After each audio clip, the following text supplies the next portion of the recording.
Voici l'interface de Bose. Cette interface permet de dupliquer un ou plusieurs articles sur les plateformes auxquelles vous êtes abonné. Il existe d'autres techniques de duplication, notamment pour les gros volumes, qui font l'objet d'autres vidéos. Donc ici nous allons dupliquer les articles à partir d'un site source, qui est le propre site d'un antiquaire, sur les plateformes auxquelles il est abonné. Cet exemple est très intéressant pour vous faire découvrir la puissance de Bose. L'intérêt de ce site est que la fiche article est absolument minimaliste. Il y a juste un titre, des photos, le prix de vente, une vidéo, et la description. Toutes les caractéristiques sont dans la description, sans aucun formatage. Ce qui n'est pas la structure de la fiche article d'une plateforme, les dimensions, les catégories, le style, les matières etc., sont, en général, à des emplacements définis. Bose va mettre les caractéristiques de l'article aux bons endroits, sans que vous ayez besoin d'intervenir.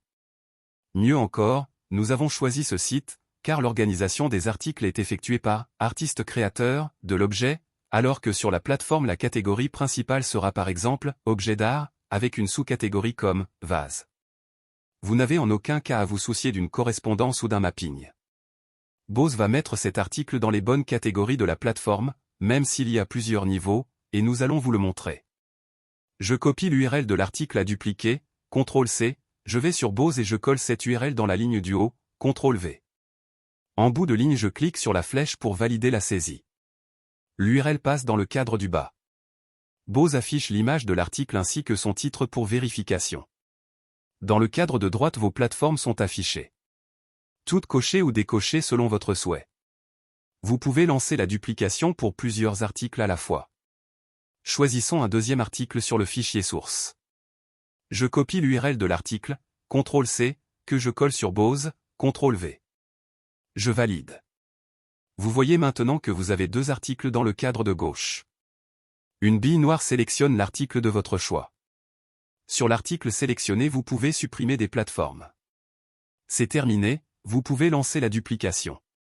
Comme il s'agit d'une démonstration, je vais supprimer un article et dupliquer uniquement sur 3 plateformes. Je choisis eBay, le marché Biron et Pro-Antique. Je clique sur le bouton « Lancer la duplication ». Vous n'avez plus rien à faire. À droite, sous la liste des plateformes, vous avez un chronomètre qui affiche le temps écoulé.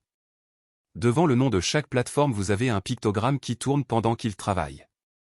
Je vais couper la vidéo et on se retrouve dans 2 à 3 minutes, quand il aura terminé. Bose a terminé la duplication.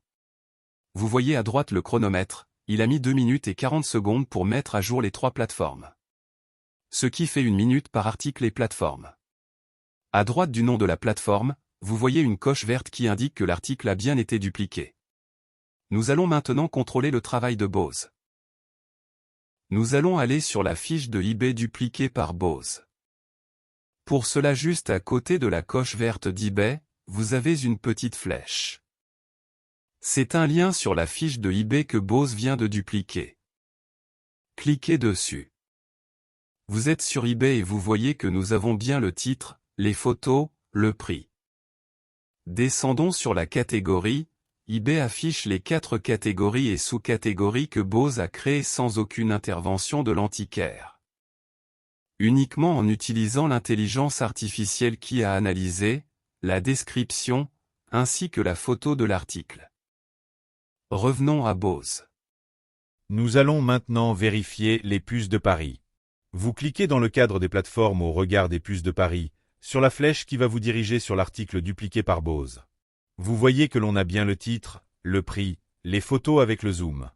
Descendons sur la catégorie. Ici il n'y a qu'un seul niveau, verrerie. Vous remarquez que ce n'est pas la même que la catégorie principale de eBay. Bose s'est adapté à la plateforme toujours sans intervention de l'antiquaire. L'onglet Description est renseigné. L'onglet Informations complémentaires comporte 3 valeurs obligatoires, le siècle, le style et le type d'objet, que Bose a trouvé sans se tromper. Nous sommes sur la plateforme Pro-Antique, et plus précisément sur la fiche article créée par Bose. Toutes les zones ont été renseignées.